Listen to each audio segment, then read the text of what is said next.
Imagina que estás en casa, una noche tranquila de domingo. La radio suena de fondo, y de pronto, una voz anuncia que los marcianos están invadiendo la Tierra. Explosiones, gritos, transmisiones que se cortan. Millones de personas entran en pánico, colapsan las líneas telefónicas, huyen de sus hogares, y todo por un error.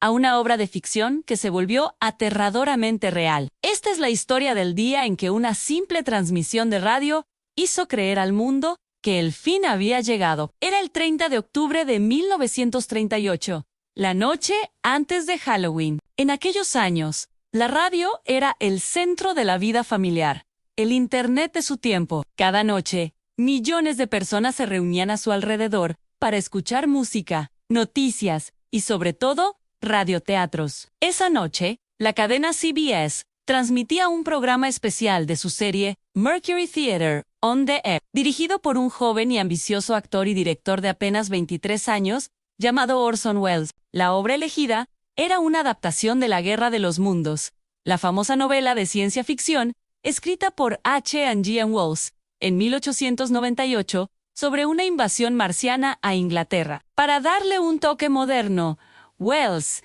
y su equipo decidieron ambientarla en los Estados Unidos, específicamente en Nueva Jersey. Pero nadie, ni el propio Wells, podía imaginar que aquella emisión provocaría uno de los mayores episodios de histeria colectiva en la historia moderna. La transmisión comenzó a las 8 de la noche como cualquier otra. Una voz presentaba el programa. La Columbia Broadcasting System y sus estaciones afiliadas presentan a Orson Welles y el Mercury Theater on the Air en La Guerra de los Mundos.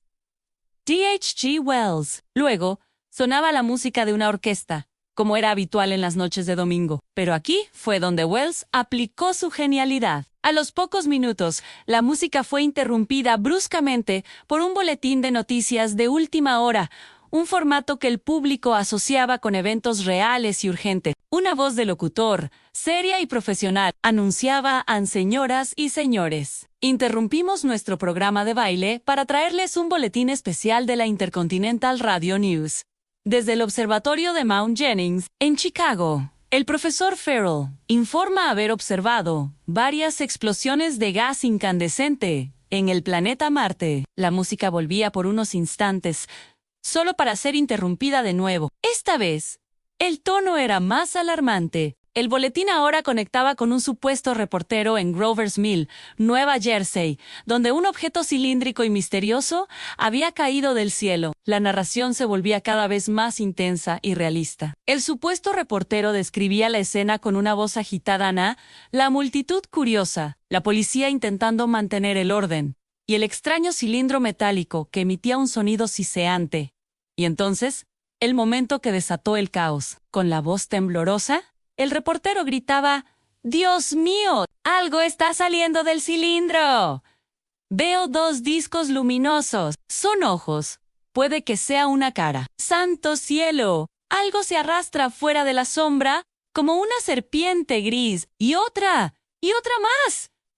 Parecen tentáculos, espera. Algo se está levantando del pozo. Es una máquina enorme, como un trípode. Está disparando un rayo de fuego. Gritos, sonidos de explosiones y el silencio abrupto de la transmisión crearon una imagen auditiva tan vívida y aterradora que miles de oyentes no se dieron cuenta de que era una dramatización. El problema principal fue que muchos oyentes, buscando una alternativa al programa de comedia más popular de la época, sintonizaron la CBS unos minutos tarde. Se perdieron por completo la introducción que aclaraba que todo era ficción. Lo que escucharon fue un noticiero en tiempo real que informaba sobre una invasión extraterrestre.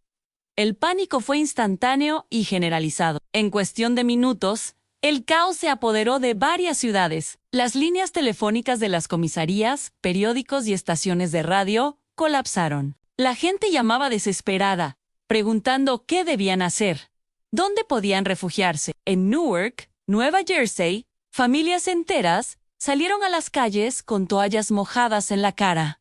Convencidas de que los marcianos estaban lanzando gases venenosos en Nueva York, algunas personas afirmaban poder ver el resplandor de la batalla desde el otro lado del río Hudson. Se reportaron accidentes de tráfico de gente que huía despavorida en sus autos. Hombres se presentaron en las armerías pidiendo armas para defender a sus familias. El terror era absolutamente real, aunque la invasión no lo fuera. El guión de Wells era tan brillante en su estructura de noticiero que incluso algunos periodistas y policías cayeron en la trampa, contribuyendo a difundir la falsa alarma. Al día siguiente, cuando el sol salió y quedó claro que no había marcianos, el pánico se transformó en indignación y vergüenza. La prensa explotó. Los titulares de los periódicos de todo el país eran sensacionalistas. Guerra falsa por radio. Extiende el terror por Estados Unidos.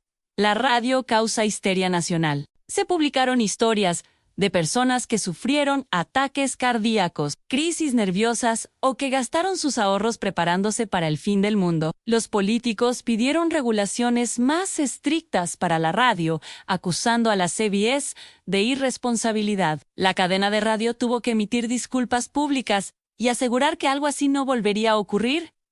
Y Orson Welles, el joven director, fue convocado a una conferencia de prensa caótica, rodeado de micrófonos y flashes. Con una apariencia de arrepentimiento, casi al borde del llanto, declaró: no teníamos ni idea de que se crearía tal pánico. El formato no era nuevo. No esperábamos que tuviera un efecto tan increíble. Simplemente estábamos haciendo una historia de Halloween. Pero detrás de esa disculpa, muchos creen que Wells, un genio provocador, sabía exactamente el poder que tenía entre manos. Aquel evento cambió para siempre la historia de la comunicación. Por primera vez, se demostró de manera masiva cómo un medio de comunicación podía manipular las emociones de toda una nación. La transmisión de La Guerra de los Mundos se convirtió en un caso de estudio fundamental para sociólogos y psicólogos. Un ejemplo perfecto de la credulidad colectiva y el poder de la sugestión. Demostró cómo, en un clima de ansiedad, recordemos que el mundo estaba al borde de la Segunda Guerra Mundial. La gente está más dispuesta a creer en lo extraordinario. Para D.J. Cayman, el escándalo que casi acaba con su carrera fue lo que lo catapultó a la fama mundial. El nombre de Orson Welles estaba en boca de todos. Hollywood lo llamó, ofreciéndole un contrato sin precedentes que le daba total libertad creativa. 2 años después, usaría esa libertad para dirigir y protagonizar la que muchos consideran la mejor película de todos los tiempos. Ciudadano Kane. El niño prodigio de la radio se había convertido en una leyenda del cine. Más de 80 años después, la historia de esa noche de pánico sigue siendo increíblemente relevante. Es un espejo de nuestro mundo moderno. Aunque hoy ya no tememos a los marcianos que salen de la radio, seguimos siendo vulnerables a la desinformación. Ahora, las invasiones no se anuncian con boletines de última hora, sino con titulares virales, videos manipulados y noticias falsas que se esparcen a la velocidad de la luz a través de las redes sociales. La tecnología ha cambiado, pero la psicología humana sigue siendo la misma. El miedo, la incertidumbre y la necesidad de creer en algo siguen siendo los ingredientes perfectos para el pánico colectivo. La diferencia es que hoy, la voz que causa la alarma no viene de un aparato en la sala de estar, sino de una pantalla que llevamos en la palma de la mano. Esa noche de 1938 nos dejó una lección eterna en punto a la verdad.